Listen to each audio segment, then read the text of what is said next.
ना है। तात्या कहता है, महारानी आपकी जय हो, मैं युद्ध के लिए तैयार होकर आया हूँ। लक्ष्मीबाई कहती है, जानती हूँ, लेकिन सेनापति इस बार यह याद रखना कि यह यदि दुर्भाग्य से विजय न मिल सकी तो तुम्हें सेना और सामग्री दोनों का दुश्मन के घर से निकाल कर ले जाना है। तात्या कहते हैं, ऐसा ही होगा। और यहाँ पर लक्ष्मीबाई कहती है, युद्ध के लिए सबको तैयार करती है और वो कहती है कि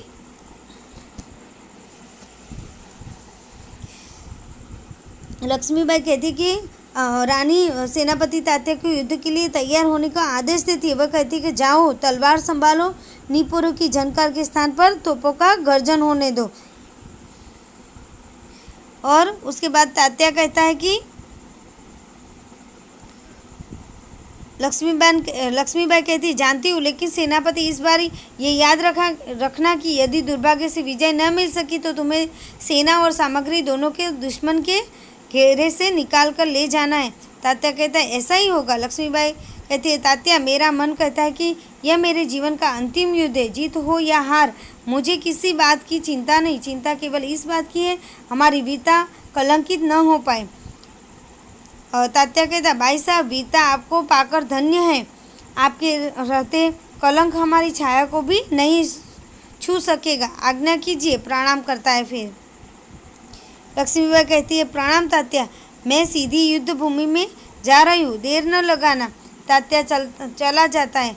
मुंदर कहता है कि सरकार, आज मैं बराबर आपके साथ रहूँगी। जूही कहती है, और मैं तोपखाना संभालूंगी। और यहाँ पर लक्ष्मीबाई कहती है कि और हम सब मिलकर तो या तो स्वराज प्राप्त करके रहेंगे या स्वराज की नींव का पत्थर बनेंगे। हर हर महादेव। तीनों हर हर महादेव का उद्घोष करती है। पृष्ठभूमि में यह उद्घोष उभर कर आता है जो रंगमंच पर प्रकाश के धुंधलाते न धुंधलाते सब कहीं छा जाता है। फिर धीरे धीरे शांति छाने लगती है, प्रकाश उभरने लगता है और पृष्ठभूमि में गीता पाठ का स्वर उठता है। तो यहाँ पर रानी को चिंता होने लगती है और रानी कहती है कि रानी को लगता है कि यह उसके जीवन का अंतिम युद्ध है। उसे केवल इसी बात की चिंता है कि युद्ध में उनकी वीरता कलंकित न हो जाए। फिर बाबा गंगादास की वाणी हो जाती है। बाबा गंगादास ने लक्ष्मीबाई से कहा था कि केवल सेवा, तपस्या और बलिदान से ही स्वराज मिल सकता है। स्वराज प्राप्ति से भी अधिक महत्वपूर्ण है स्वराज की स्थापना के लिए भूमि तैयार करना और स्वराज की नींव का पत्थर बनना। तो लक्ष्मीबाई, जूही, मुंदर आदि स्वराज की नींव के पत्थर ही बनना चाहती थी।